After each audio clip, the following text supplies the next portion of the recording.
నా పేరు రమేష్. ఇక్కడ సూర్యాపేట నాది. నేను గత 3 సంవత్సరాల నుంచి గవర్నమెంట్ జాబ్స్కి ప్రిపేర్ అవుతున్నాను. గ్రూప్ 1 కూడా ఇప్పటికీ 3 సార్లు క్యాన్సిల్ అయింది. దానికోసం చాలామంది పిల్లలు చదువుతున్నారు కానీ రిజల్ట్ ఆన్ టైంలో ఇవ్వట్లేదు. Plus group 1, group 2, group 3, group 4 కూడా ఇప్పటికీ చాలా రిక్రూట్మెంట్స్ అన్నీ కంప్లీట్ చేయలేదు, ఇన్కంప్లీట్గా ఉన్నాయి. ఎంతోమంది 3-4 లక్షల మంది రాసిరు అన్నట్టు గ్రూప్ 1 కూడా. చాలా 10 లక్షల వరకు చదువుతున్నారు గ్రూప్ 1, గ్రూప్ 2, గ్రూప్ 3 అని డిఫరెంట్ జాబ్స్ కోసం అని. కానీ అవి ఆన్ టైంలో నోటిఫికేషన్ వేసి ప్రాసెస్ కంప్లీట్ చేసి వాళ్ళని రిక్రూట్ చేస్తే మంచిగా ఉంటుంది. ప్లస్ వాళ్ళు వచ్చిన వాళ్ళు చేసుకుంటారు, రాని వాళ్ళు వేరే జాబ్స్ అని చూసుకుంటారు. ప్లస్ రాని వాళ్ళు కూడా వేరే పని చేసుకొని పెళ్లి చేసుకు ఇట్లా ప్రతి ఒక్క ప్రాసెస్ లేట్ అవుతుంది. వాళ్ళు పెళ్లి చేసుకోవడానికైనా దేనికైనా ఏ గవర్నమెంట్ వచ్చినా సరే తొందరగా కంప్లీట్ చేయాలని కోరుకుంటున్నాం. ఎందుకంటే ఈ మధ్యన సిచ్యువేషన్స్ అనేవి ఘోరమైనట్టు. అందుకనే తొందరగా జాబులు తెచ్చుకోవడమో లేకపోతే హైయర్ స్టడీస్కి వెళ్ళడమో చేస్తుంటారు వీళ్ళైతే. నేను అనేది నా ఉద్దేశం అది. అంతే. నమస్తే అమ్మ. నమస్తే. మీ పేరమ్మా? మానస. ఏం చేస్తుంటారమ్మా? House wife. గ్రామం, మండలం? సిరికొండ, మోతే మండలం. సీఎం రేవంత్ రెడ్డి గారి పాలనపై మీ అభిప్రాయం ఏంటమ్మా? మంచిగా ఉంది. ప్రజలకైతే, రైతులకైతే కొంచెం మంచిగా ఉంది. కొంచెం మహిళలకు కూడా కొంచెం ఇంకా రావాలని కోరుకుంటున్నాం. కరెంటు, గ్యాస్ ఇవి ఓకే. ఇంకా 25,000 ఇస్తున్నారు కదా, అవి కూడా ఇస్తే వాళ్ళకి కూడా కొంచెం హౌస్ వైఫ్స్కి యూజ్ అవుతుంది. రైతులు కొంచెం. మరి గతంలో కేసీఆర్ గారి పాలనపై మీ అభిప్రాయం ఏంటమ్మా? ఆయన ఏం చేసిందంటే అది మొత్తం రైతు భరోసా అన్నాడు, అవన్నాడు ఇవన్నాడు, అంటే రుణమాఫీ చేయలేదన్నమాట. దానివల్ల రైతులు కొంచెం ఇబ్బంది పడ్డారు. రేవంత్ రెడ్డి వచ్చినాక కొంచెం. థ్యాంక్స్ అమ్మ. నమస్తే సార్. నమస్తే అండి. మీ పేరు సార్? గంగుల తిరుపతి రెడ్డి, మాది స్టేషన్ గన్పూర్ మండల్, రాఘవాపురం. ఏం చేస్తుంటారు సార్? వ్యవసాయం. సీఎం రేవంత్ రెడ్డి గారి పాలనలో వ్యవసాయదారులకు ఎలా ఉంది, దానిపైన మీ అభిప్రాయం ఏంటి సార్? ఒక్కటండి, కేసీఆర్ పాలనలో రైతుకు మాత్రం అన్ని సౌకర్యాలు, నీటి వసతి కానీ, కరెంటు కానీ అండి, సమయానికి రైతు పెట్టుబడి కూడా అన్నీ బాగా అందించారు.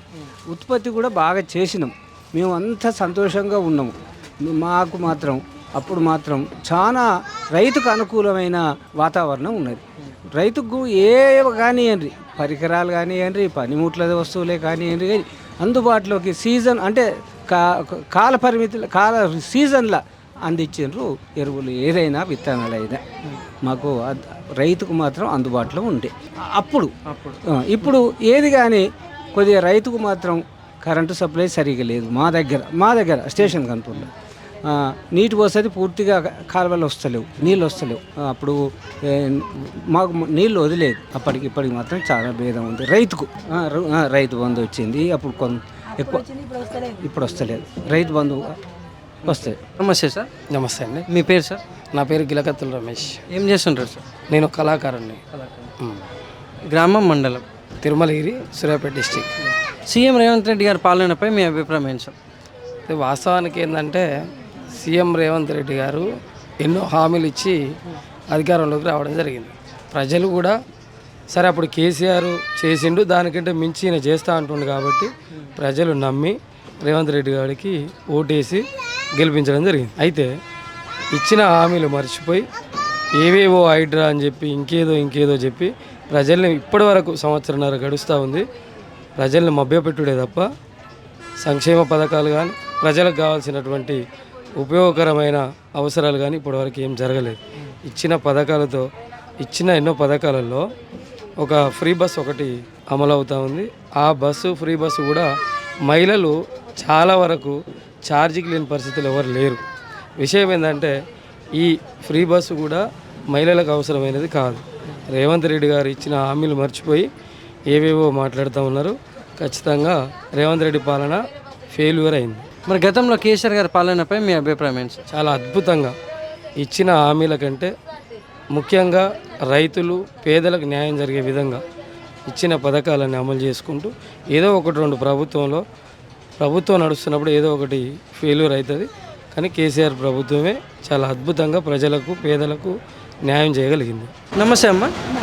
మీ పేరమ్మా? సుజాత అండి మా పేరు. ఏం చేస్తారమ్మా? కూలినాలు పని చేసుకుంటాం. గ్రామం, మండలం? గ్రామం కొప్పోలు, మండలం కేతపల్లి. సీఎం రేవంత్ రెడ్డి గారి పాలన విధానంపై మీ అభిప్రాయం ఏంటమ్మా? మా కేసీఆర్ మంచిగా చేసిండండి. కేసీఆర్ ఉన్నప్పుడు మంచి 2,000 పింఛన్లు ఇచ్చిండు. 2,000 పింఛన్లు వచ్చినాయి. అసలు ఈయన పాలన ఏముంది? అసలు ఏది చేస్తానని ఏం చేయలే. పింఛన్లు పెంచాలి మాకు. చాలామంది అయితే ఆయనని ఇదిగా అంటారు.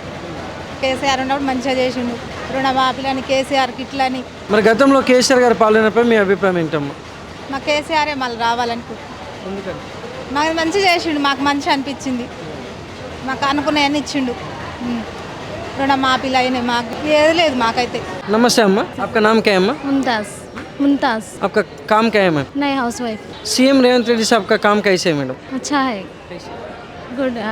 Free current, gas, Indiramma Illu सब अच्छा कर रहे हैं। नाम आएगा इंदिरा मिल? नहीं, अब नाम नहीं आया तो गैस हो फ्री आ रहा, करंट बिल फ्री आ रहा, करंट बिल जीरो होता है, zero current bill. Gas money పడుతుంది, సబ్సిడీ పడుతుందా గ్యాస్? పడుతుంది. మరి గతంలో కేసీఆర్ గారి పాలనపై మీ అభిప్రాయం ఏంటమ్మా? కేసీఆర్ గారిది మాకేం అందలేదండి, మాకేం రాలేదు. రేవంత్ రెడ్డి గారిది అయితే ఇప్పుడు ప్రస్తుతం కొన్ని అయితే అమలు అవుతున్నాయి. బాగుంది. థ్యాంక్స్ అమ్మా. Thank you. నమస్తే సార్, మీ పేరు సార్? మంగారెడ్డి. ఏం చేస్తుంటారు సార్? ఏం చేస్తుంటారు? వ్యవసాయం. సీఎం రేవంత్ రెడ్డి గారి పాలనపై మీ అభిప్రాయం ఏంటి సార్? సీఎం రేవంత్ రెడ్డి రైతు బంధు ఇవ్వటం లేదు, రుణమాఫీ చేయలేదు, వాటర్ ఒకటి ఇవ్వటం లేదు, రైతులలో చాలా అసంతృప్తి ఉన్నారు. కరెంట్ గ్యాస్ 6 గంటలు కొన్ని చేస్తున్నారు, ఏది ఉన్నా కూడా కొన్ని రైతులకు మాత్రం ఏం చేయటం లేదని అసంతృప్తి ఉంది రైతులందరికీ. గ్రామ మండలం మరి ఆత్మకూరు. ఎస్. మరి గతంలో కేసీఆర్ గారి పాలనపై మీ అభిప్రాయం ఏంటి సార్? కేసీఆర్ కొన్ని చేసిండు, కానీ రాష్ట్రాన్ని మొత్తం చాలా భ్రష్టు పట్టించిపోయింది అనేది నా అభిప్రాయం. ఆర్థికంగా అన్ని అప్పులు చేసి ఖజానాల డబ్బులు లేకుండా అంత భ్రష్టు పట్టించింది అనేది అభిప్రాయం.